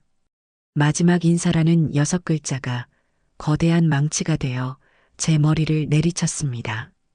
며느리는 그 자리에 실신하듯 쓰러졌고 아들은 더 이상 아무 말도 하지 못한 채 고개를 떨구었습니다. 제 눈에서는 눈물이 흐르지 않았어요. 너무나 큰 충격 앞에서는 눈물조차 제기를 잃어버리는 모양입니다. 지금 들어가서 아이를 보게 해주십시오. 마지막으로 우리 손주 얼굴 한번 만져보게 해주세요. 제가 간신히 목소리를 쥐어짜내자 의사는 고개를 끄덕였습니다. 그렇게 하시죠. 저희가 준비해 드리겠습니다. 시간이 많지 않습니다. 우리는 간호사의 안내에 따라 방진복을 입고 마스크와 장갑을 꼈습니다. 마치 우주복처럼 두꺼운 방진복을 입는 동안 이것이 정말 현실인지 꿈인지 분간할 수 없었어요. 중환자실의 두꺼운 철문이 열리고 우리는 마침내 유리병 너머의 세상으로 들어갔습니다. 안쪽의 공기는 바깥보다 훨씬 더 차갑고 무거웠어요. 삑삑 하고 규칙적으로 울리던 기계음은 이제 훨씬 더 느리고 불규칙하게 마치 죽어가는 생명의 마지막 신음소리처럼 들렸습니다. 마침내 하준이가 누워있는 침대 앞에 섰습니다. 유리병 너머로만 보던 아이의 얼굴을 이렇게 가까이서 보는 것은 사고 이후 처음이었습니다. 아이의 얼굴은 퉁퉁 부어 있었고 핏기 하나 없이 밀랍 인형처럼 창백했어요. 저는 떨리는 손을 뻗어 아이의 이마를 짚었습니다. 유리벽처럼 차가울 것이라 생각했던 아이의 피부는 미열이 남아있어 오히려 따뜻하게 느껴졌습니다. 그 온기에 그제야 제 눈에서 참았던 눈물이 폭포수처럼 쏟아져 내렸습니다. 하준아, 내 강아지 할미야. 할미 목소리 들려? 할미가 미안해. 할미가 다 잘못했다. 저는 아이의 작은 손을 붙잡고 하염없이 울었습니다. 며느리는 침대 반대편에 서서 아이의 얼굴을 쓰다듬으며 속삭였어요. 내 아들 우리 아가 엄마가 미안해. 엄마가 정말 미안해. 공부만 시켜서 미안하고 미끄럼틀 못하게 해서 미안해.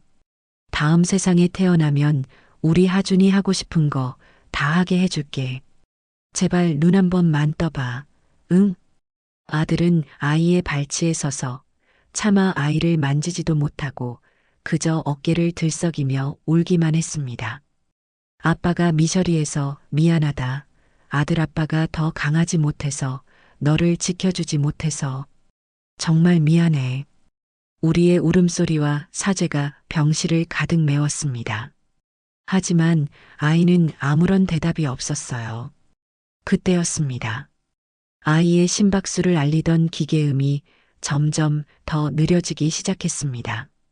의사와 간호사들이 다급하게 움직이기 시작했지만 우리는 그저 지켜볼 수밖에 없었습니다. 그리고 마침내 길고 날카로운 삐소리가 병실을 갈랐습니다. 모니터 위를 오르내리던 녹색 선은 이제 아무런 미동도 없는 평평한 직선이 되어 있었습니다. 오전 11시 42분. 이하준 환자 사망 확인하였습니다. 간호사의 목소리가 멀리서 들려오는 것 같았어요. 며느리의 처절한 울음소리가 중환자실을 가득 메웠습니다. 안 돼. 안 돼. 우리 하준이 데려가지 마. 안 돼. 그녀는 거의 실성하여 아이의 몸을 흔들었고 간호사들이 달려와 그녀를 말려야만 했습니다. 저는 소리내어 울지 못했습니다. 그저 아이의 손을 붙잡은 채 고개를 떨구고 온몸으로 흐느낄 뿐이었어요. 제 지독한 복수극은 가장 사랑하는 손주의 죽음이라는 너무나도 참혹하고 잔인한 결말로 막을 내리고 있었습니다. 하준이가 떠난 후의 시간은 마치 필름이 끊긴 영화처럼 기억이 드문드문합니다. 저는 어떻게 중환자실을 나왔는지, 어떻게 장례식장으로 향했는지 잘 기억나지 않아요. 그저 누군가에게 이끌려 기계처럼 움직였을 뿐입니다. 슬픔이 너무나 크면 오히려 현실 감각이 마비되어 버리는 모양입니다. 정신을 차렸을 때 저는 하준이의 작은 영정 사진 앞에 서 있었습니다. 장례식장에서 가장 작은 방이었어요. 영정 사진 속 아이는 낯설게 웃고 있었습니다. 제가 몰래 놀이터에서 찍어주었던 그 사진이었습니다. 며느리는 아이의 사진을 고르라는 장례 지도사의 말에 우리 아들 웃는 사진이 없어요. 다 억지로 찍은 사진밖에라며 오열했고 저는 그때 제 낡은 휴대전화 속에 잠들어 있던 이 사진을 떠올렸습니다. 아이의 유일하게 행복했던 순간이 아이의 마지막 가는 길을 배웅하게 된 것입니다. 조문객은 거의 없었습니다. 유치원 선생님과 친구 엄마 몇몇이 찾아와 어색한 위로를 건네고는 금방 자리를 떴고 아들의 회사 동료 몇몇이 와서 봉투만 내밀고 돌아갔죠.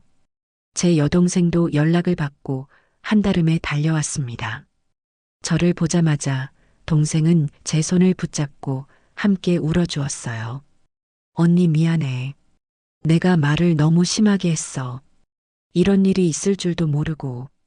저는 동생의 사과에 아무런 대답도 할 수 없었습니다. 그저 고개를 저을 뿐이었죠. 이제 와서 누구를 탓하고 원망한들 무슨 소용이 있겠습니까? 모든 것이 부질없는 짓이었습니다. 며느리는 거의 실신 상태로 영안실 구석에 쓰러져 있었고 아들은 멍한 눈으로 조문객들을 맞았습니다. 모든 장례 절차는 실질적으로 제가 도맡아 처리해야만 했어요. 장례 지도사와 장지에 대해 상의하고 조문객들의 식사를 챙기고 복잡한 서류들을 처리했습니다. 한때는 저들을 완벽하게 무너뜨리는 것이 제 삶의 목표였는데 이제는 완전히 무너져 내린 그들을 일으켜 세우고 있는 제 자신이 참으로 기구하게 느껴졌습니다. 이틀간의 짧은 장례가 끝나고 발인 날이 밝았습니다. 우리는 작은 유골함을 품에 안고 화장장을 나섰어요. 아이를 위한 작은 자리를 마련해 준 곳은 도시에서 한참 떨어진 한적한 수목장이었습니다. 우리는 작은 나무 아래에 아이의 유골함을 묻고 그 위에 작은 비석 하나를 세웠습니다. 사랑하는 아들 이하준, 이곳에 잠들다. 비석에 새겨진 짧은 문구를 보며 며느리는 또다시 무너져 내렸습니다. 모든 절차가 끝나고 우리는 아들 내외가 살던 변두리의 낡은 빌라로 돌아왔습니다. 문을 열고 들어서는 순간 집안을 가득 채운 아이의 흔적들이 날카로운 칼이 되어 우리 모두의 심장을 후벼 팠습니다. 현관에는 아이가 신던 작은 운동화가 놓여 있었고 거실 바닥에는 아이가 가지고 놀던 로봇 장난감이 뒹굴고 있었죠. 며느리는 현관에 놓인 아이의 신발을 끌어안고 우리 아들 여기 있었네. 엄마랑 집에 가자 하며 오열했고 아들은 더 이상 버틸 힘이 없는지 그 자리에 주저앉아 버렸습니다. 저는 그들을 그곳에 참아 둘 수가 없었습니다. 그날부터 며칠간 저는 그 집에서 함께 머물렀어요. 그들을 위해 밥을 하고 빨래를 하고 흐트러진 집을 치웠습니다. 하지만 우리가 함께하는 공간은 침묵만이 가득했습니다. 우리는 한 지붕 아래 있었지만 각자의 지옥에 갇혀 있었죠. 며칠이 지난 어느 날 밤이었습니다. 저는 더 이상 이렇게 살 수는 없다고 생각했어요. 거실에 널브러진 하준이의 장난감들을 하나씩 주워 담기 시작했습니다. 뭐 하시는 거예요, 어머님? 제 행동을 본 며느리가 놀라 제게 달려왔습니다. 치워야지. 이렇게 두고 어떻게 살아? 산 사람은 살아야지. 안 돼요.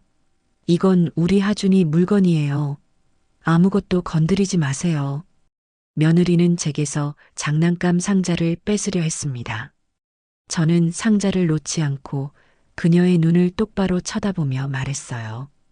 이렇게 하준이 물건들 끌어안고 평생 울면서 살 거니? 그럼 하늘에 있는 하준이 마음이 편할 것 같아? 네가 정신 차려야 대식이도 살아. 그리고 너도 살고. 제가 어떻게 살아요? 하준이가 없는데 제가 어떻게 살아요?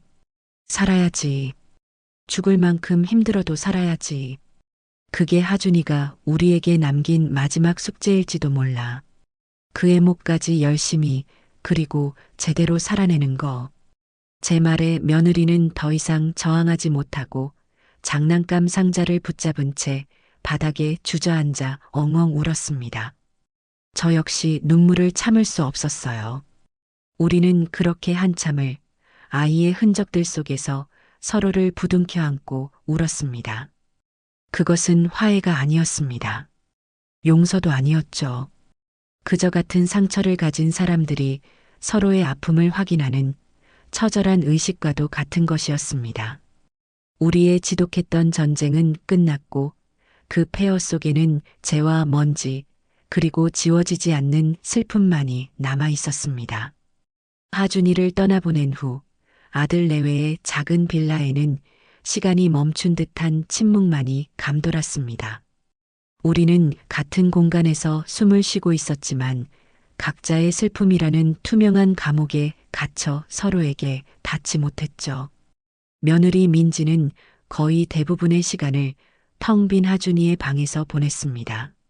아이의 옷가지를 끌어안고 아이의 책을 하염없이 넘겨보며 마치 아이가 바로 옆에 있는 것처럼 혼잣말을 하곤 했어요.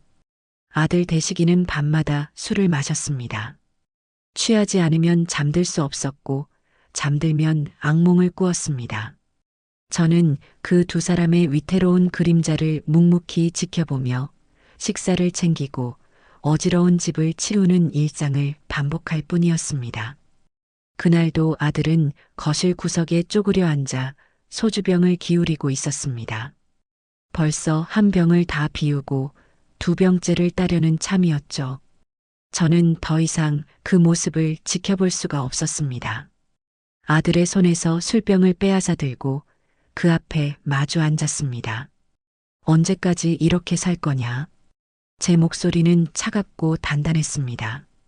동정이나 위로는 지금 저 녀석에게 아무런 도움이 되지 않는다는 것을 알았기 때문입니다. 아들은 초점 없는 눈으로 저를 올려다보더니 피식하고 허탈하게 웃었습니다. 그럼 엄마는 나더러 어떻게 살라고? 뭘 어떻게 해야 하는데? 하준이는 죽었고 내 인생은 끝났어. 다 끝났다고. 끝나? 네가 뭔데 네 인생을 끝내? 너한테는 아직 책임져야 할 아내가 있고 네가 무너뜨린 네 인생이 있잖아. 하준이가 하늘에서 보고 있는데 애비라는 놈이 매일 술만 퍼마시고 폐인처럼 사는 꼴을 보여주고 싶은 거야? 엄마는 아무것도 몰라. 내 마음이 지금 어떤지 엄마는 모른다고. 아들이 처음으로 제게 소리를 질렀습니다. 그 눈에는 슬픔과 함께 깊은 원망이 서려 있었어요. 내가 왜 이렇게 됐는데? 내가 왜 내 아들 손 한번 제대로 못 잡아보고 보내야 했는데? 시작은 엄마였잖아.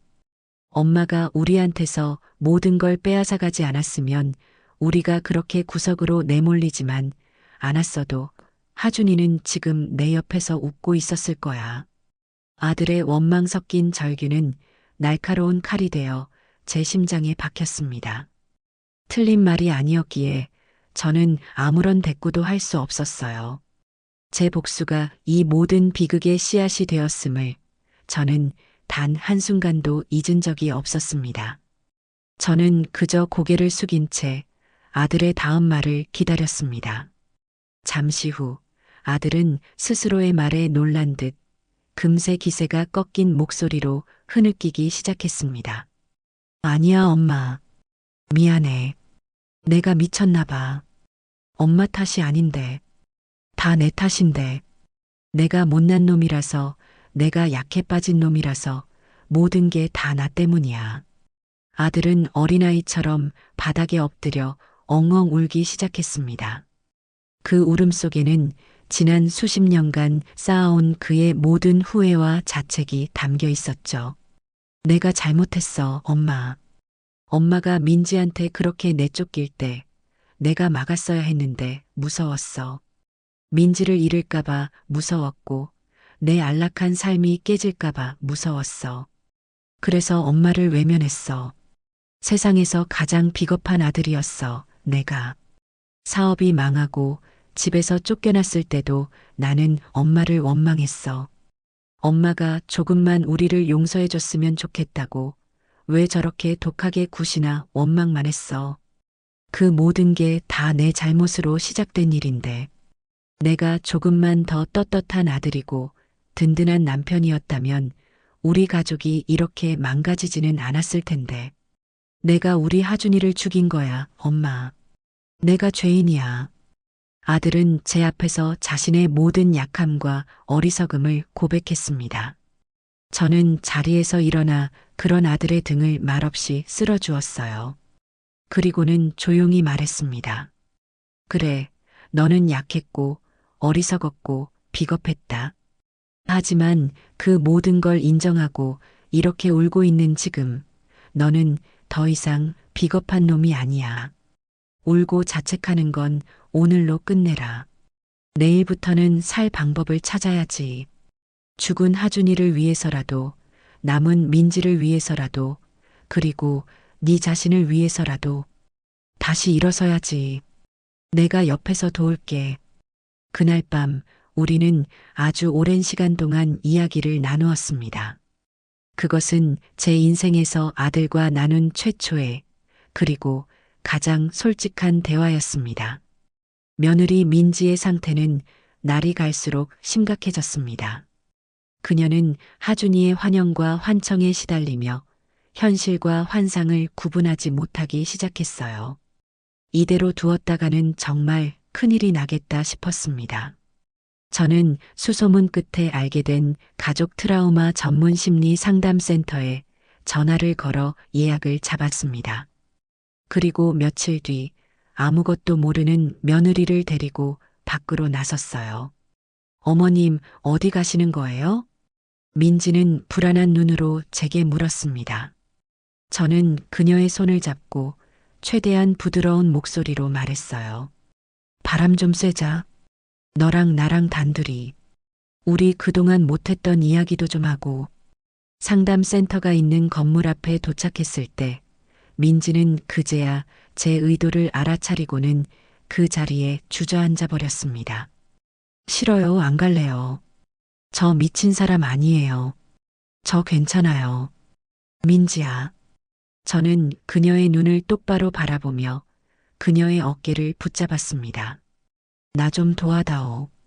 너까지 이렇게 무너지면 나도 정말 무너져 내릴 것 같다. 너 혼자 힘든 게 아니야. 나도 힘들고 대식이도 힘들어. 우리 같이 이겨내보자.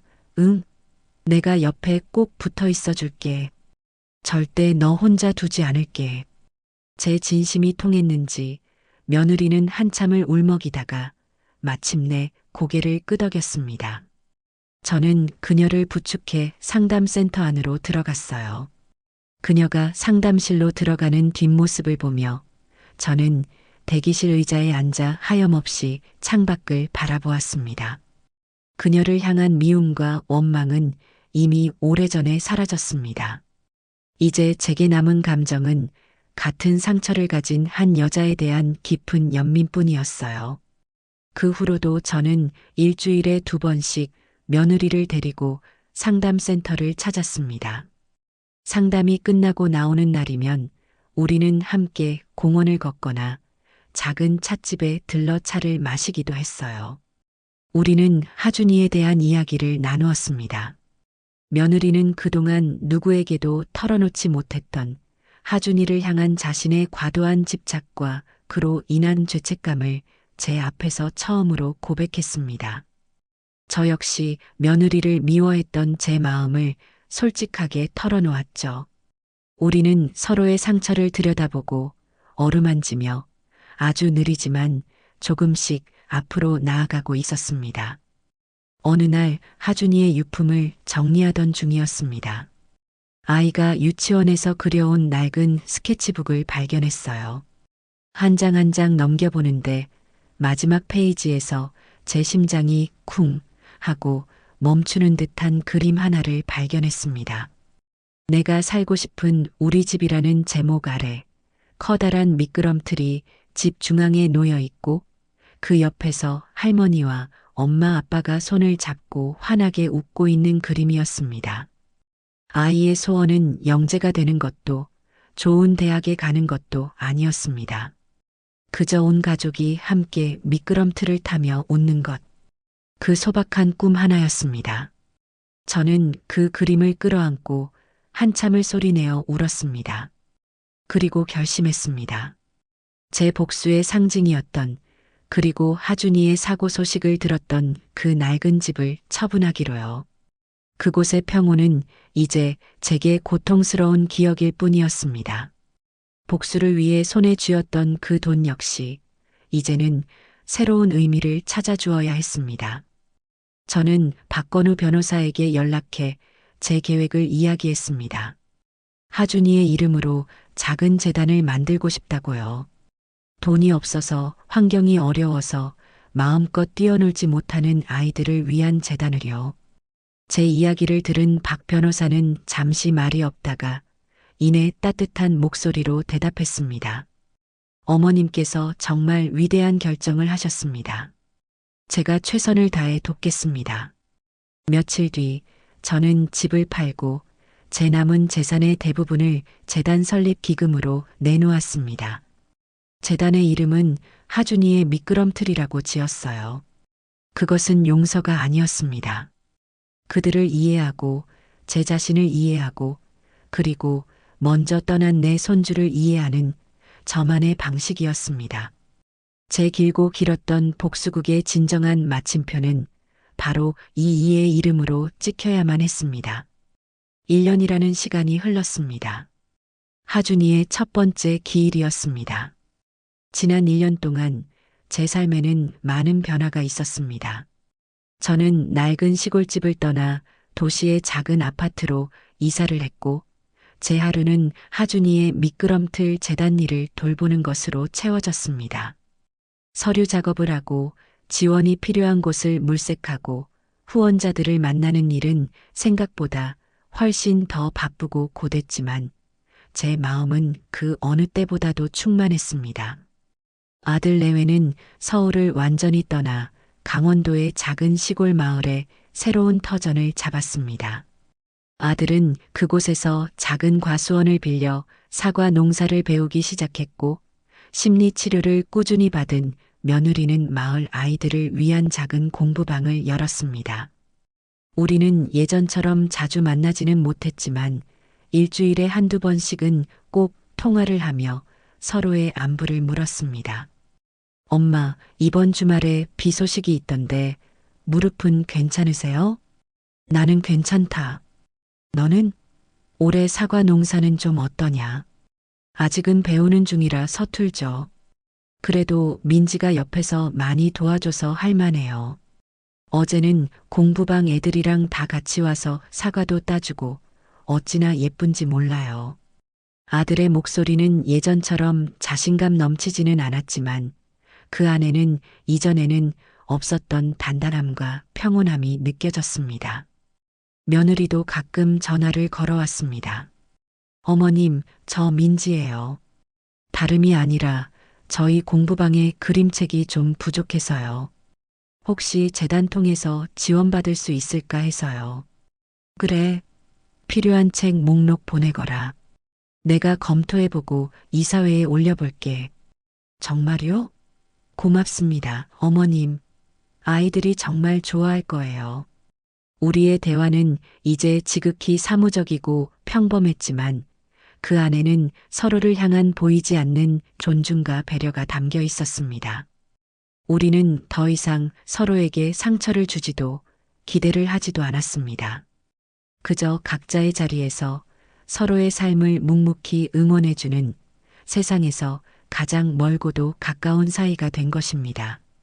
하준이의 기일을 며칠 앞두고 저는 재단의 첫 번째 사업 결과물인 하준이의 햇살 놀이터 1호 개장식에 참석했습니다. 서울의 가장 낙후된 동네 중 한 곳, 아이들이 마음껏 뛰어놀 공간 하나 없던 곳에 생긴 작은 놀이터였습니다. 제가 재단 기금으로 낡은 공터를 매입하고 여러 후원자들의 도움을 받아 예쁜 놀이기구들을 들여놓았죠. 개장식에는 동네 아이들과 부모님들이 모두 모여 작은 축제를 열었습니다. 할머니, 정말 고맙습니다. 우리 동네 애들은 놀 데가 없어서 늘 위험한 차도에서 공을 찾는데 이제 안심하고 놀릴 수 있겠어요. 한 아이의 엄마가 제 손을 잡고 눈물을 글썽이며 말했습니다.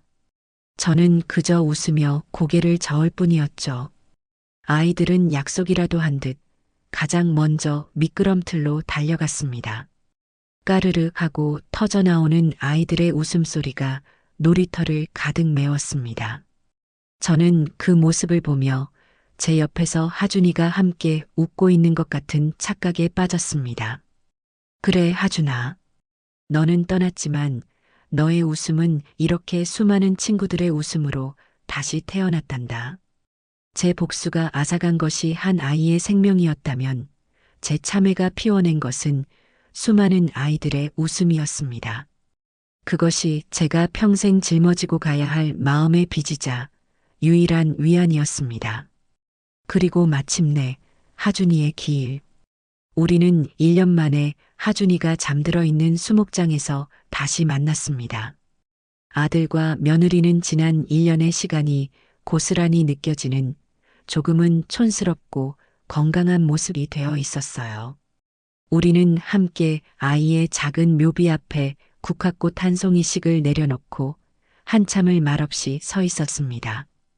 더 이상 통곡도 절규도 없었습니다.